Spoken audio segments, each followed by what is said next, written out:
Dear students, today we are going to cover solid state solution test problems. First question, a compound XY crystallized in BCC lattice with unit cell edge length of 480 picometer. If the radius of anion is 2 to 5 picometer, then the radius of cation is. देखो BCC के लिए हमें relationship पता है 2 times of radius of cation plus 2 times of radius of anion equal to body diagonal length. Body diagonal length क्या है? √3a. तो यहां पर हमें अनायन का रेडियस पता है, एज लेंथ पता है, इससे हम सॉल्व कर लेंगे, आपको रेडियस ऑफ केटाइन मिल जाएगा. Another problem, an ionic compound AB has zinc sulphide type structure. Zinc sulphide structure क्या है? जिसमें सल्फाइड आयन FCC लैटिस बनाते हैं और zinc ion half of tetrahedral bond को ऑक्युपाई करते हैं. If the radius of cation is 22.5 picometer, then the ideal radius of B negative would be. तो यहाँ पर जो B नेगेटिव है वो तो लैटिस की फॉर्मेशन कर रहा है, A पॉजिटिव कहाँ पर है? वॉइड के अंदर प्रेजेंट है. आइडियल टेट्राहेड्रल बॉन्ड के लिए आपने पढ़ा था जो पार्टिकल वॉइड में प्रेजेंट हैं और जो पार्टिकल लैटिस को बना रहे हैं उनके रेडियस का रेशियो क्या है? 0.225. ये आपको गिवन है, ये हमें निकालना है. Another problem, give the correct order of initials true or false for following statement. First statement आपको दी हुई है, in an anti-fluoride structure anion form FCC lattice and cation occupy all tetrahedral bonds. आपने सोडियम ऑक्साइड स्ट्रक्चर स्टडी की थी. Oxide ion कहाँ पर present है? FCC लैटिस में, और सोडियम आयन सभी टेट्राहेड्रल बॉन्ड को ऑक्युपाई कर रहे हैं. Second statement, if the radius of cation and anions are 0.2 angstrom and 0.95 angstrom, then coordinate number of cation in the crystal is 4. तो यहाँ पर आपको रेडियस रेशियो निकालना है. Radius of smaller particle to bigger particle, अगर इसकी range 0.225 0.14 वाली है तो कोऑर्डिनेशन नंबर 4 होगा, अदरवाइज कोऑर्डिनेशन नंबर 4 नहीं होगा. तो ये आपको सॉल्व करना है. एन एटम और ion is transferred from a lattice side to an interstitial position in Frenkel defect. Frenkel defect में जो पार्टिकल्स हैं वो अपनी नॉर्मल पोजीशन को छोड़ते हैं और डिसलोकेट हो जाते हैं. तो ये स्टेटमेंट करेक्ट है. Density of crystal always increases due to substitutional impurity defect. अगर कोई पार्टिकल दूसरे पार्टिकल को रिप्लेस करता है तो उस केस में कोई जरूरी नहीं है कि डेंसिटी हमेशा क्या हो? इंक्रीज हो. In diamond, carbon atoms occupy FCC lattice point as well as alternate tetrahedral bond. If the edge length of unit cell is 356 picometer, then radius of carbon atom is. हमने diamond के लिए study किया था, body diagonal किसके equal है? 8 times of radius of particle के equal है. तो आप इसका यूज कर यहां पर रेडियस ऑफ कार्बन एटम निकाल सकते हैं. When heated above 916 degrees Celsius, iron changes to FCC from BCC without change in radius of atom. The ratio of density of the crystal before heating and after heating. Before heating ये क्या था? BCC. तो BCC के लिए density क्या होगी? Z into M upon A cube into Avogadro. तो यहां पर Z की वैल्यू क्या होगी? 2 होगी फॉर BCC. BCC के लिए एज लेंथ क्या होगी? √3a equal to 4r. तो A की जगह हम क्या पुट करेंगे? 4r by √3 cube. This is equation 1. अब जो पैटर्न है वो क्या हो रहा है? FCC के लिए Z क्या होता है? 4. मोलर मास जो पहले था अभी भी वही रहेगा। एफसीसी के लिए हम क्या पढ़ते हैं, √2 = 4r। तो यहां पर हम a की जगह क्या पुट करेंगे, 4r/√2। This is equation 2। Equation 1 को 2 से डिवाइड कर लें और इसे सॉल्व कर लें। Another problem, in an atomic BCC, what fraction of edge is not covered by atoms? BCC में पार्टिकल्स कहां पर प्रेजेंट होते हैं, कॉर्नर पर और बॉडी सेंटर पर। तो यहां पर ये एज पोर्शन खाली है।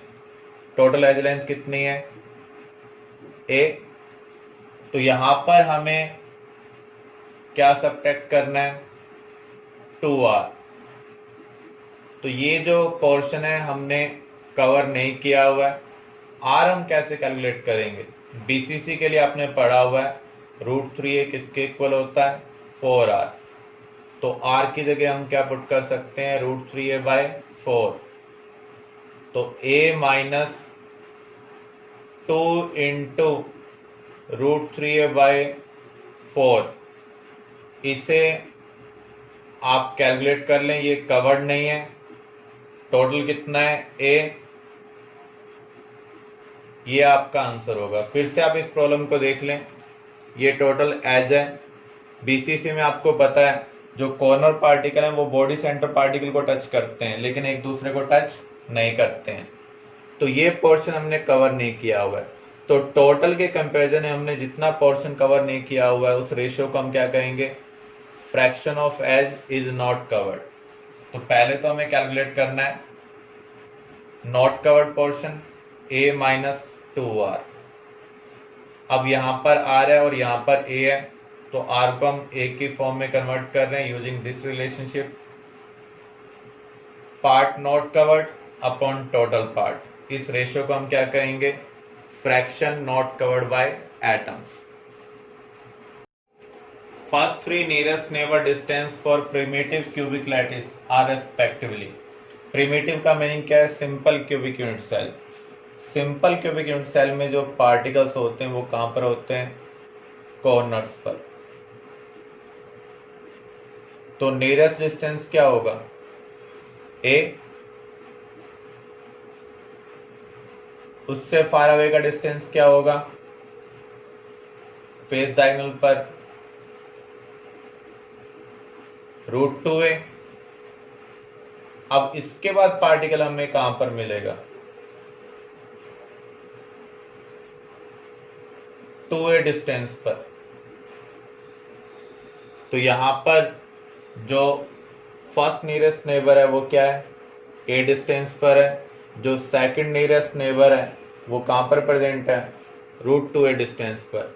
जो थर्ड नियरेस्ट नेबर है वो किस डिस्टेंस पर है, 2a। How many unit cells are present in 5 gram of crystal AB। Formula mass आपको 40 दिया हुआ है, रोक सॉल्ट टाइप स्ट्रक्चर। तो यहां पर हमें number of unit cell calculate करने हैं। तो यहां पर नंबर ऑफ यूनिट सेल हम कैसे कैलकुलेट करेंगे, total number of particles in given quantity divided by number of particles in 1 unit cell। FCC में एक यूनिट सेल में कितने पार्टिकल होते हैं, 4। 5 ग्राम के अंदर कितने होंगे, पहले हम इसको मोल में कन्वर्ट करते हैं, given mass upon molar mass. 1 मोल के अंदर कितने पार्टिकल होंगे, एवोगैड्रो। इसे हम सॉल्व करेंगे तो ये आपको क्या मिल रहा है, Avogadro bye 32।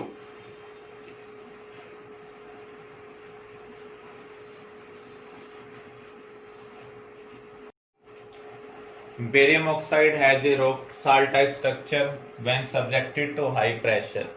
The ratio of coordination number of barium ion to oxide ion changes to, जब हम प्रेशर इंक्रीज करते हैं तो उस केस में जो कोऑर्डिनेशन नंबर होता है वो इंक्रीज होता है। रॉक सॉल्ट स्ट्रक्चर का मीनिंग क्या है? पहले 6:6 था, अब क्या हो जाएगा 8:8। Which of the following statements are correct in context of find defects in a crystal? Silver chloride anion Frenkel defect show करेगा, जबकि calcium fluoride Schottky defect show करेगा। AgCl केटाइन फ्रैंकल डिफेक्ट, ये anion Frenkel defect. देखो Frenkel defect तभी होता है जब किसी के पार्टिकल कहाँ पर प्रेजेंट हो? टेट्राहेड्रल वॉइड में। जो सिल्वर एलाइड होते हैं वहां पर जो सिल्वर आयन है वो टेट्राहेड्रल वॉइड में प्रेजेंट होता है। जो टेट्राहेड्रल वॉइड में प्रेजेंट होंगे वो अपनी पोजीशन छोड़कर ऑक्टाहेड्रल वॉइड में जा सकते हैं। तो यहाँ पर केटाइन अपनी पोजीशन चेंज कर रहा है तो केटाइन फ्रैंकल डिफेक्ट होगा, जबकि यहाँ पर मेंशन क्या है? अनायन फ्रैंकल डिफेक्ट, तो ये इनकरेक्ट है। कैल्शियम फ्लोराइड स्ट्रक्चर को हम देखें, जो कैल्शियम आयन है वो तो लैटिस को बना रहा है, फ्लोराइड आयन कहाँ पर है? टेट्राहेड्रल वॉइड में। आपने फ्लोराइड टाइप स्ट्रक्चर कवर की थी, तो यहाँ पर फ्लोराइड जो प्रेजेंट है वो टेट्राहेड्रल वॉइड में है। अब वो जब डिसलोकेट होगा तो ऑक्टाहेड्रल वॉइड में जाएगा, तो यहाँ पर अनायन फ्रैंकल डिफेक्ट है, इसलिए बी स्टेटमेंट करेक्ट होगी। शॉर्ट की डिफेक्ट के लिए क्या होता है? जो वॉइड पार्टिकल है वो ऑक्टाहेड्रल वॉइड में प्रेजेंट होना चाहिए। अगर वॉइड पार्टिकल टेट्राहेड्रल वॉइड में प्रेजेंट है तो उस केस में फ्रैंकल डिफेक्ट होगा। डिसलोकेट कौन हो रहा है? अगर केटाइन डिसलोकेट हो रहा है तो cation Frenkel defect, anion dislocate हो रहा है तो anion Frenkel defect. Which of the following is correct? Schottky defect में मास का लॉस होता है तो डेंसिटी क्या होगी? डिक्रीज होगी। फ्रैंकल डिफेक्ट में पार्टिकल क्लोजर आ जाते हैं तो डाइलेक्ट्रिक कांस्टेंट क्या होता है? इंक्रीज होता है। जो पार्टिकल लाइक चार्ज वाले हैं वो क्लोजर आ रहे हैं। स्टोइचियोमेट्रिक डिफेक्ट के अंदर जो क्रिस्टल है वो गुड इलेक्ट्रिकल कंडक्टर की तरह बिहेव करना स्टार्ट कर देता है।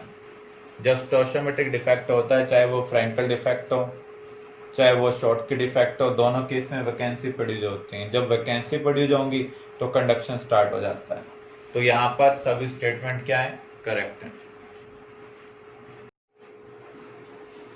What is the formula of a compound of niobium and nitrogen that crystallize in HCP array of nitrogen atoms with niobium atoms in half of tetrahedral walls? यहाँ पर जो nitrogen है वो लैटिस बना रहा है, नायोबियम टेट्राहेड्रल होल्स में present है, तो जितने पार्टिकल लैटिस बनाते हैं उससे डबल क्या होंगे? टेट्राहेड्रल होल्स होंगे। हम ऑक्यूपाई कितने कर रहे हैं? हाफ। तो यहाँ पर हमें रेशियो क्या मिल रहा है? 1:1, इसलिए फार्मूला क्या होगा? NbN। Another problem, in a solid AB having the sodium chloride structure, A atoms occupy corner of cubic unit cell. If all the face-centered atoms along one of the axes are removed, then the resultant stoichiometry of the solid. SEC में particle corners के ऊपर present होते हैं और face centre के ऊपर present होते हैं।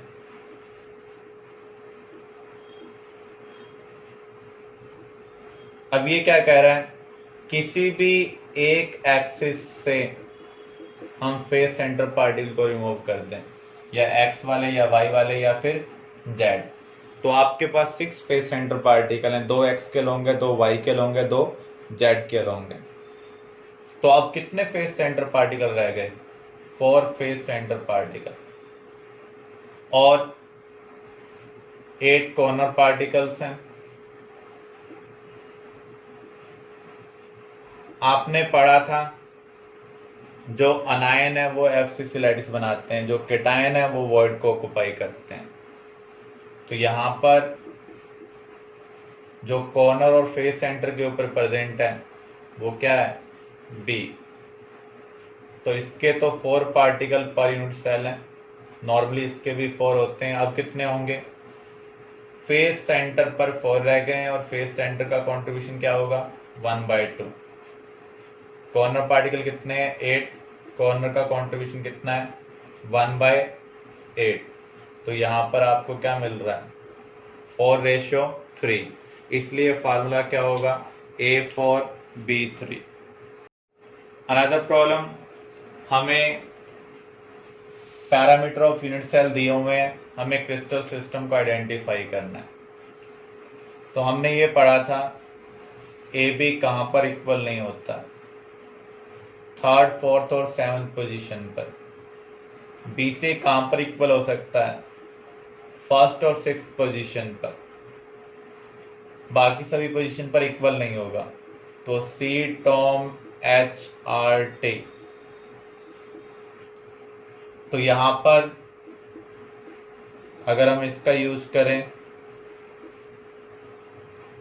तो 3rd, 4th और 7th पोजीशन पर ए भी इक्वल नहीं है। तो या तो ये ऑर्थोरोम्बिक होना चाहिए, या फिर मोनोक्लिनिक होना चाहिए, या फिर ये ट्राइक्लिनिक होना चाहिए। बीसी कहां पर इक्वल है? 1st और 6th पर। बाकी पोजीशन पर इक्वल नहीं है। तो यहां पर भी तीनों पॉसिबिलिटी हमें लग रही हैं।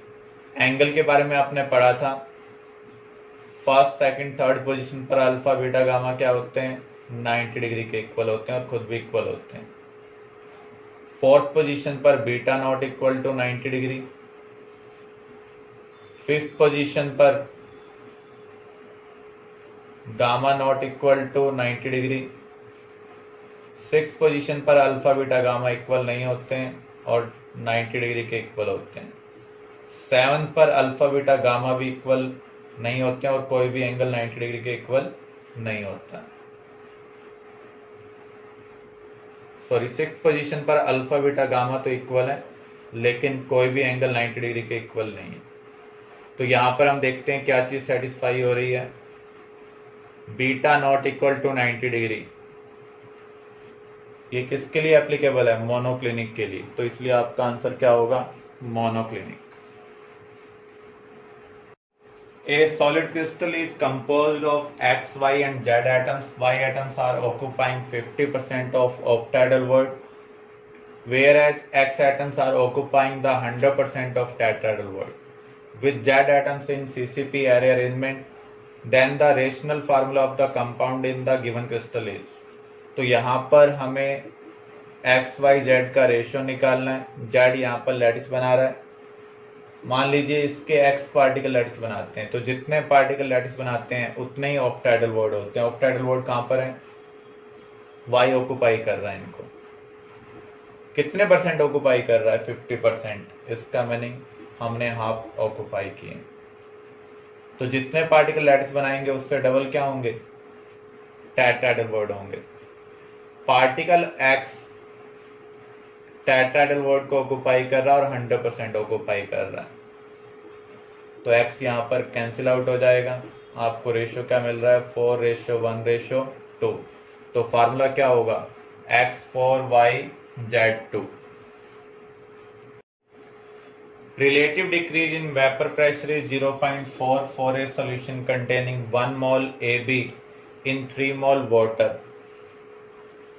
Therefore AB is ionized at the extent of, देखो आपने पढ़ा हुआ है P0 minus PS upon P0 equal to XB। लेकिन जब हम डिसोसिएशन वाला केस कंसिडर करते हैं तो इसको मॉडिफाई कर देते हैं INB upon INB plus NA, क्योंकि सिर्फ सॉल्यूट पार्टिकल डिसोसिएट एसोसिएट होते हैं। तो यहाँ पर हमें वांट ऑफ फैक्टर कैलकुलेट करना है। Relative decrease in vapour pressure आपको कितना दिया हुआ है? 0.4। Number of moles of solute कितने हैं? 1।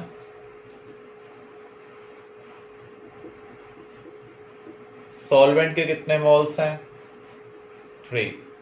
इसको सॉल्व करेंगे हम, वांट ऑफ फैक्टर कैलकुलेट करते हैं। तो वांट ऑफ फैक्टर आपको क्या मिल रहा है? Van't Hoff factor plus 3 into 0.4 equal to van't Hoff factor.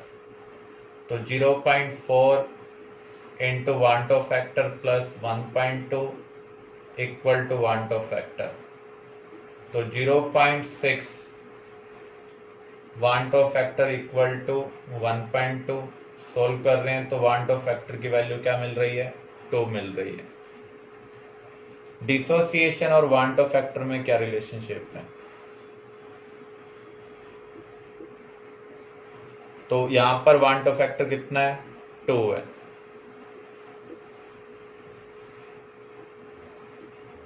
A B जब डिसोसिएट होगा तो एक पार्टिकल ए पॉजिटिव का मिलेगा, एक बी नेगेटिव का। तो एन किसको रिप्रेजेंट कर रहा है? डिसोसिएशन के केस में एक पार्टिकल से कितने पार्टिकल मिल सकते हैं? तो यहां पर अल्फा की वैल्यू 1 आ रही है। अल्फा 1 का मीनिंग क्या है? 100% डिसोसिएशन। तो यहां पर हमने क्या किया? Relative lowering in vapour pressure का रिलेशनशिप यूज किया। जब डिसोसिएशन एसोसिएशन को कंसिडर करते हैं तो हम उसको मॉडिफाई कर देते हैं। तो यहाँ पर हमने गिवन डेटा को पुट किया, वांटो फैक्टर को कैलकुलेट किया, आपको क्या मिल रहा है? 2। अब हम डिसोसिएशन और वांटो फैक्टर की रिलेशनशिप का यूज कर रहे हैं। यहाँ पर डिग्री ऑफ डिसोसिएशन 1 आ रहा है, इसका मीनिंग क्या है? 100% डिसोसिएशन हो रहा है। A living cell contains a solution which is isotonic with 0.3 molar sugar solution.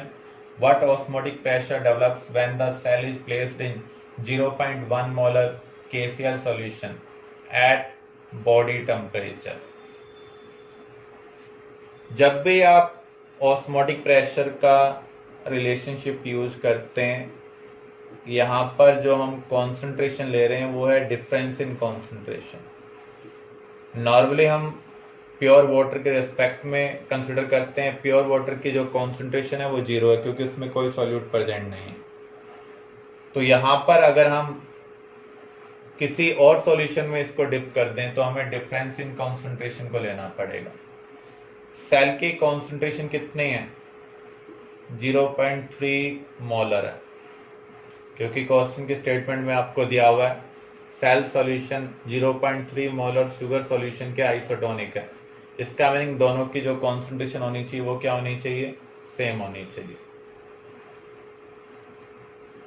Potassium chloride dissociate होता है, तो यहां पर डिसोसिएशन के बाद आपको कॉन्सेंट्रेशन कंसिडर करनी है। एक पार्टिकल से 2, तो 0.1 से कितना मिलेगा? 0.2। तो ये डिफरेंस इन कॉन्सेंट्रेशन है इनटू RT। R की वैल्यू हम क्या पुट करेंगे? 0.0821। टेम्परेचर आपको क्या दिया हुआ है? Body temperature. बॉडी टेम्परेचर क्या होगा? Around 300 kelvin.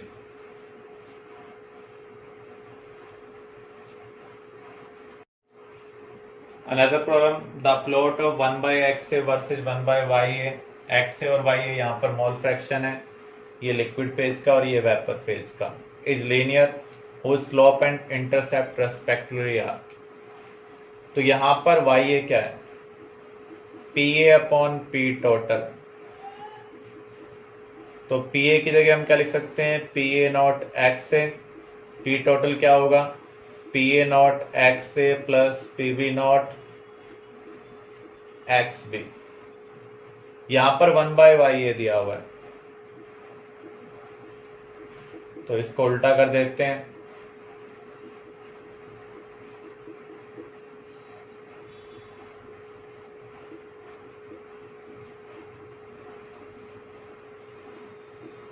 XB की जगह हम क्या लिख सकते हैं? 1 माइनस XA, क्योंकि हमें रिलेशनशिप किसके साथ निकालनी है? XA के साथ। अब इसको हम फर्दर सॉल्व करते हैं। PA not XA plus PB not minus PB not XA upon PA not XA। अब हम इसको फर्दर सॉल्व करते हैं। PA not minus PB not into X A, देखो एक्स ए यहाँ पर प्लस में क्या आ जाएगा, पी वी नॉट।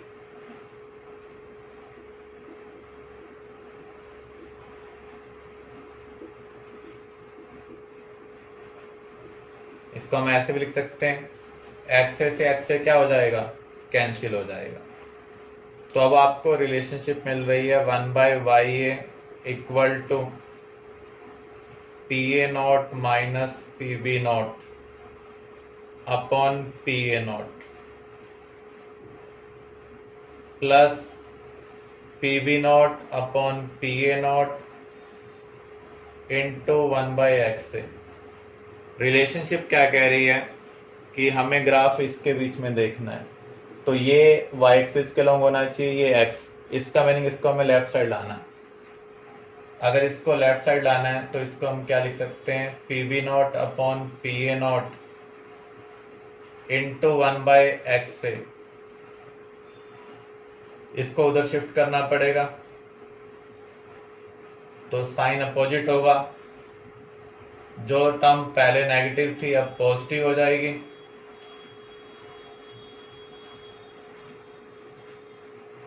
y वाली टर्म के साथ कुछ भी टर्म नहीं होती है, तो इसको हम इधर लेकर आएंगे, इसको हम इधर लेकर आएंगे तो ये उल्टा हो जाएगा।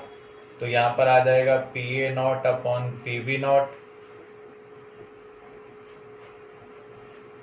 इसको इसके साथ उल्टा कर मल्टीप्लाई करेंगे तो पी ए नॉट से पी ए नॉट क्या हो जाएगा, कैंसिल।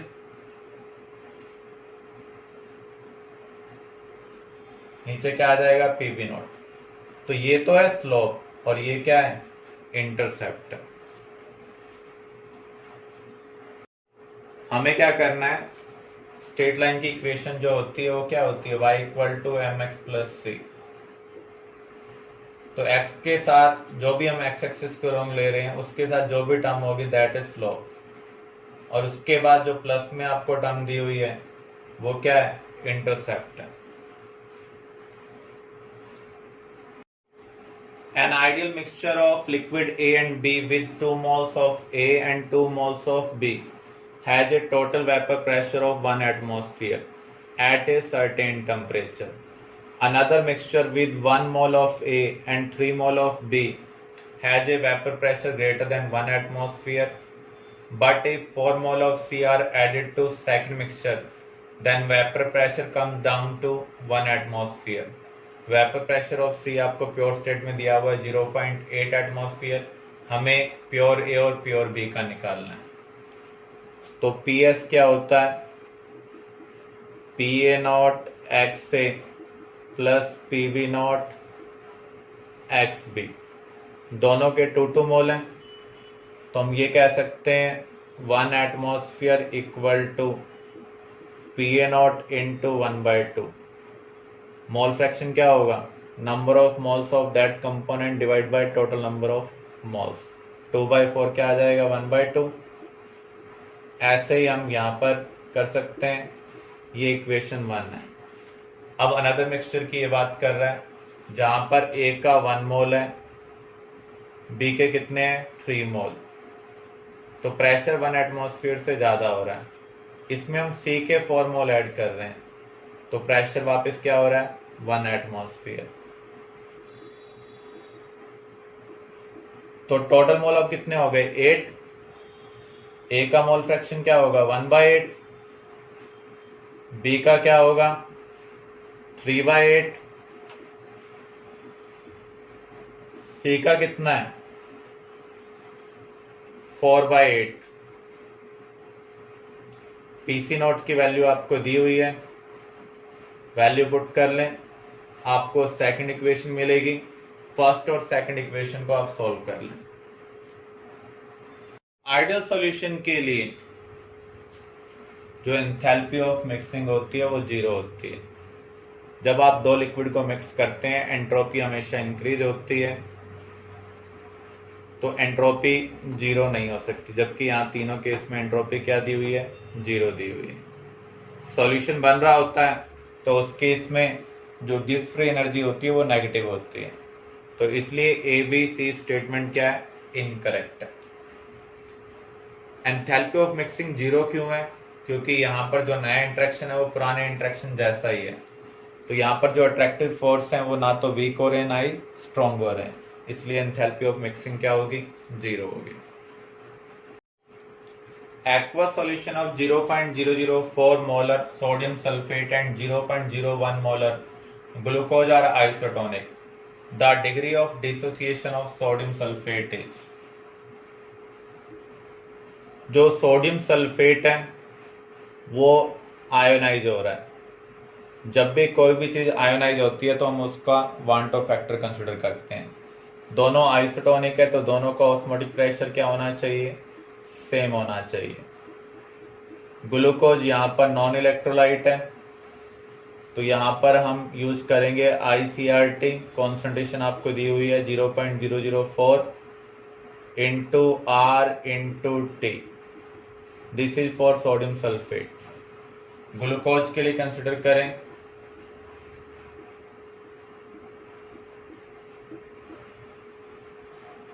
तो यहाँ पर इसको आपको सॉल्व करना है। सॉल्व कर रहे हैं तो आपको ये मिल रहा है 2.5। अल्फा और आई में क्या रिलेशनशिप है, एन की वैल्यू क्या होगी, एक पार्टिकल से 3 पार्टिकल मिल रहे हैं, 2 सोडियम आयन 1 सल्फेट आयन। तो यहां पर अल्फा में क्या मिल रहा है 0.5/2 मीन्स 1.5/2 मीन्स 0.75। तो यहाँ पर जो डिग्री ऑफ डिसोसिएशन है वो कितना है, 75%। Another problem, the Henry law constant for solubility of nitrogen gas in water is 1.0 into 10 power raised to 5 atmosphere. The mole fraction of N2 is 0.8. The number of moles of N2 from air dissolved in 10 liter of water at 298 Kelvin and 5 atmosphere pressure. आपने पढ़ा हुआ है Pg क्या होता है, KH into XG। तो यहां पर हमें number of moles of N2 dissolve करने 10 मोल ऑफ वाटर के अंदर। KH की वैल्यू क्या दी हुई है 10 power is to 5 atmosphere. Pressure क्या है नाइट्रोजन का, देखो एयर का प्रेशर तो है 5 एटमॉस्फेयर और एयर में मोल फ्रैक्शन दिया हुआ है, तो पार्शियल प्रेशर हम कैसे निकाल सकते हैं, mole fraction into total pressure. This is pressure of nitrogen gas above liquid surface. Mole fraction of gas in water क्या होगा, number of moles of gas divide by total number of moles.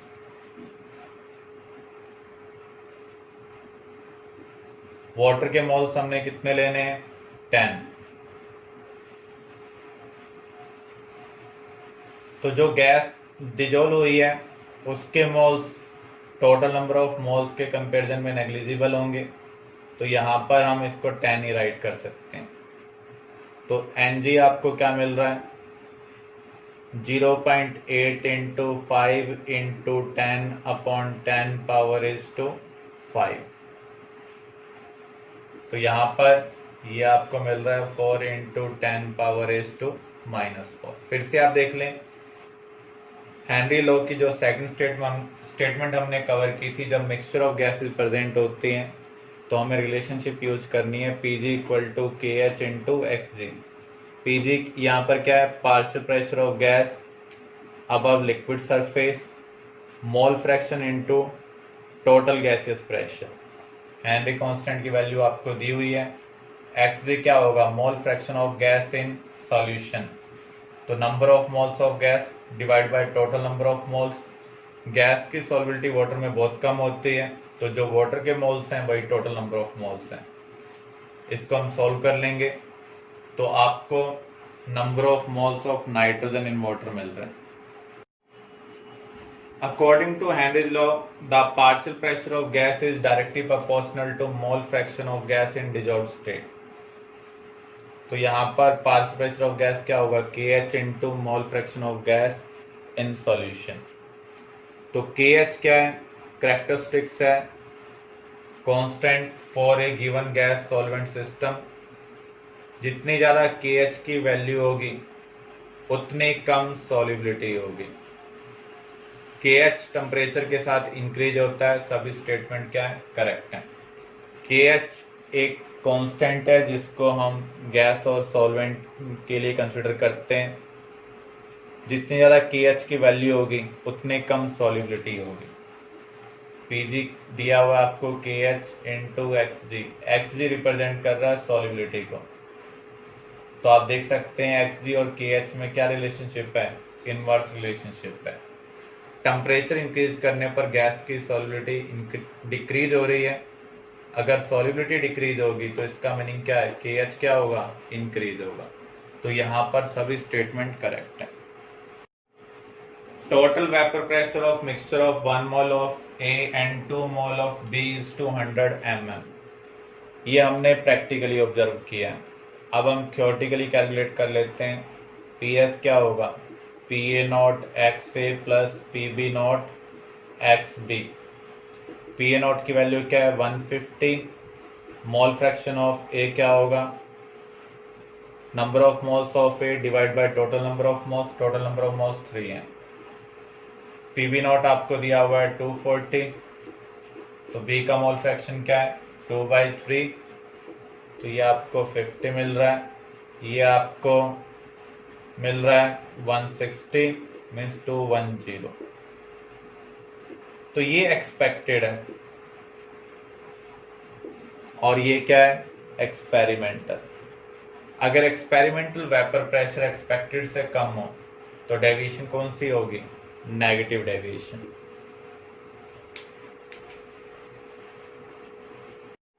Which of the following statement given below describe the colligative effect? जब भी हम colligative property की बात करते हैं तो सॉल्यूट क्या होना चाहिए? सॉलिड होना चाहिए। पहली स्टेटमेंट को अगर हम देखें, addition of ethanol. Ethanol liquid है तो यहाँ पर कोई कोलिगेटिव इफेक्ट नहीं है। HNO3 ये भी लिक्विड है तो यहाँ भी कोई कोलिगेटिव इफेक्ट नहीं है। बेंजीन भी लिक्विड है, टोलुइन भी लिक्विड है, यहाँ पर भी कोई कोलिगेटिव इफेक्ट नहीं है। लेकिन नैप्थलीन क्या है? सॉलिड, तो यहाँ पर कोलिगेटिव इफेक्ट है। pH of 0.1 molar BOH is found to be 12. The solution at temperature T Kelvin will display an osmotic pressure equal to। pH आपको 12 दी हुई है, इसका मीनिंग POH क्या होगा? 2, क्योंकि pH और POH का सम क्या होता है? 14। तो यहाँ पर जो OH नेगेटिव आयन कॉन्सेंट्रेशन है वो है 10⁻⁻², मीन्स 0.01 मोलर। POH आपको 2 मिल रहा है तो OH नेगेटिव क्या होगा? 10⁻⁻⁻POH, तो ये आपको 0.01 मोलर मिल रहा है।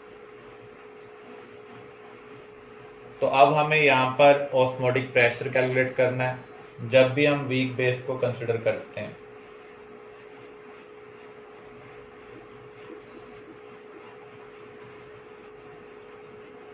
तो अगर इसकी कॉन्सेंट्रेशन इनिशियली C है तो ये क्या होगा? 0,0। ये C माइनस C अल्फा, अगर ये C अल्फा डिसोसिएट हुआ है तो ये कितना प्रोड्यूस होगा? C अल्फा, ये भी C अल्फा। तो OH नेगेटिव आयन कॉन्सेंट्रेशन क्या है?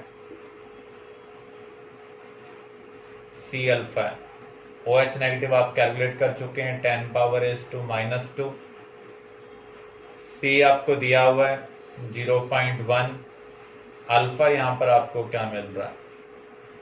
0.1। अब हम वांटो फैक्टर कैलकुलेट करते हैं। अल्फा क्या होता है? I-1/n-1। अल्फा की वैल्यू हम कैलकुलेट कर चुके हैं 0.1। BOH जब डिसोसिएट हो रहा है तो एक पार्टिकल से 2 पार्टिकल मिल रहे हैं तो n की वैल्यू क्या है? 2। तो यहाँ पर वांटो फैक्टर आपको मिल रहा है 1.1। ऑस्मोटिक प्रेशर क्या होगा? ICRT तो वान टू फैक्टर आपने कैलकुलेट किया 1.1, सी की वैल्यू क्या है 0.1, इसको सॉल्व कर रहे हैं तो आपको क्या मिल रहा है 0.11 RT। फिर से आप देख लें इसको, pH आपको 12 दी हुई है, pH और OH का सम 14 होता है, इसलिए POH क्या होगा 2। OH नेगेटिव आयन कॉन्सेंट्रेशन क्या होगी 10⁻⁻² minus POH means 10⁻⁻² -2। OH negative ion concentration हमने निकाल ली है। वीक इलेक्ट्रोलाइट पार्शली डिसोसिएट होते हैं, इसकी इनिशियल कॉन्सेंट्रेशन C है, प्रोडक्ट इनिशियली बना नहीं है। 1 में से ये अल्फा डिसोसिएट हो रहा है तो C में से कितना डिसोसिएट होगा C अल्फा, तो रिमेनिंग क्या होगा C माइनस C अल्फा। 1 से 1 C अल्फा से C अल्फा, 1 से 1 C अल्फा से C अल्फा, तो OH नेगेटिव आयन कॉन्सेंट्रेशन क्या है C अल्फा। तो इस डेटा से आपको मिल रहा है OH नेगेटिव 10⁻⁻²। इनिशियल कॉन्सेंट्रेशन आपको क्या दी हुई है इलेक्ट्रोलाइट की 0.1, तो यहाँ से आपको अल्फा मिल रहा है। अल्फा और वान टू फैक्टर रिलेशनशिप का यूज कर हम वान टू फैक्टर कैलकुलेट कर रहे हैं 1.1। ऑस्मोटिक प्रेशर का फार्मूला क्या होगा ICRT, वान टू फैक्टर 1.1 हमने कैलकुलेट किया है, कॉन्सेंट्रेशन 0.1 दिया हुआ है into RT। Vapor pressure of pure A and pure B is given. Distillate of vapor of a solution containing 2 mol A and 3 mol B will have total vapor pressure approximately on condensation. Distillate का meaning क्या होता है, किसी solution के जो vapours बन रहे हैं अगर आप उनको कंडेंस कर दें, जो चीज़ आपको मिलेगी उसे हम क्या कहेंगे डिस्टिलेट। वेपर फेज का जो कंपोजिशन है जिसको हम Y से रिप्रेजेंट कर रहे हैं, वो डिस्टिलेट के लिए लिक्विड फेज का वेपर कंपोजिशन हो जाएगा।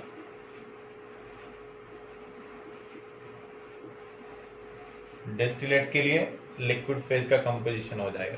तो Y हम कैसे कैलकुलेट करेंगे, PA अपॉन P टोटल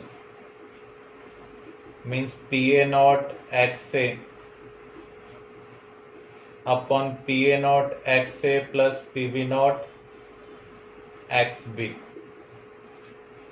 तो ये कितना होगा 100 इंटू मोल फ्रैक्शन ए का कितना है 2/5, टोटल कितना होगा 100 इंटू 2/5 प्लस 150 इंटू 3/5। सोल्व कर रहे हैं तो ये आपको मिल रहा है 40/130। अब जो डिस्टिलेट है उसके सॉल्यूशन का वेपर प्रेशर क्या होगा, यहां पर PA नोट कितना है 100, A का जो मोल फ्रैक्शन है वो न्यू लिक्विड में कितना है 40/130। देखो जो इसके वेपर फेज का मोल फ्रैक्शन है वो डिस्टिलेट के लिक्विड फेज का मोल फ्रैक्शन है, तो 150 इंटू 90/130 ये लिक्विड फेज का मोल फ्रैक्शन है for A and this is for B। जो इसके वेपर फेज का मोल फ्रैक्शन है वो डिस्टिलेट के लिक्विड फेज का मोल फ्रैक्शन है। इसे आप सोल्व कर लें, आपको आंसर मिल जाएगा। An azeotropic solution of two liquid has a boiling point lower than either of them। जिसका बॉइलिंग पॉइंट कम होगा उसका वेपर प्रेशर एक्सपेक्टेशन से ज्यादा होगा, तो उस केस में डेविएशन क्या होगी पॉजिटिव होगी। A solution contains 2% sodium chloride and is separated by SPM from B which contains 10% sodium chloride। Which event will occur? Osmosis कब होता है, जब हम SPM के थ्रू दो लिक्विड को सेपरेट करते हैं जिनकी कॉन्सेंट्रेशन डिफरेंट है। तो उस केस में सॉल्वेंट का माइग्रेशन कहां से कहां पर होता है, लो कॉन्सेंट्रेशन टू हाई। इसका मीनिंग A से B की तरफ वाटर फ्लो करेगा, सॉल्वेंट फ्लो करेगा, तो यहाँ पर C आपका आंसर होगा।